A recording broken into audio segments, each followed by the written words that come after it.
Shri Gurubhyo Namaha. Our beloved Shri Swamiji, a couple of decades back, gave a wonderful example for understanding how we can let bhakti sprout and thrive in our hearts. He gave a lovely example. He said, when any of us look at seeds, we don't see any apparent sign of life in the seeds. Those seeds look pretty insentient and honestly dead. But if we somehow take the seeds and sow it in fertile soil, not throw it on a dry rock, but if we sow it in fertile soil, and that alone is not sufficient, if we can somehow ensure abundant supply of water, soon life kicks in into this apparently lifeless seed, and slowly a crop comes out from the seed. And as this fertile soil and the abundant supply of water continues, this little crop, this little plant strengthens to become a tree.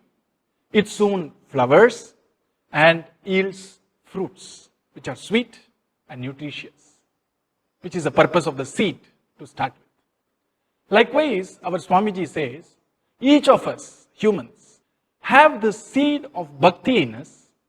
In the initial stages, it may not be apparent, like a seed, when seen in isolation, does not exhibit any sign of life. But if we put the seed in a fertile soil and ensure abundant supply of water or the right amount of supply of water, it sprouts into a crop, isn't it? Our Swamiji says, likewise, when we somehow put ourselves in a satsang, which is like fertile soil.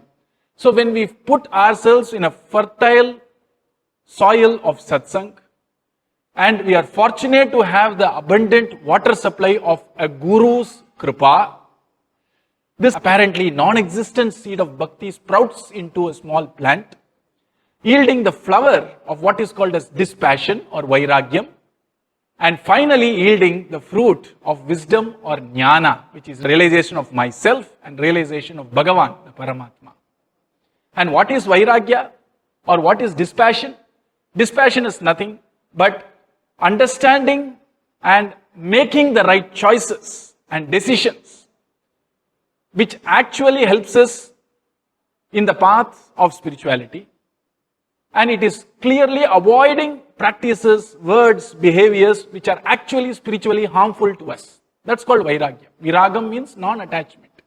Non-attachment to things, non-attachment to habits, non-attachment to behaviors, non-attachment to words and thoughts, which actually impedes, obstructs our growth, our spiritual growth, which is an obstacle to our spiritual journey. So deciding not to get attached to things which may actually be harmful to me in a spiritual way is called dispassion.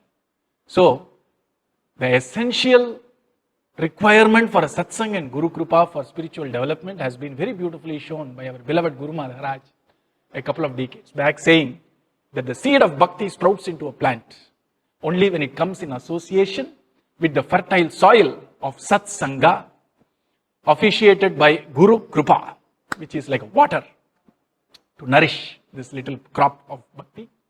And soon this little plant flowers, which is vairagya, which is an intermediate state, and results in the very purpose of human existence in a very spiritual way, which is jnanam, wisdom. Jnanam and realization, God realization. Radhe Radhe.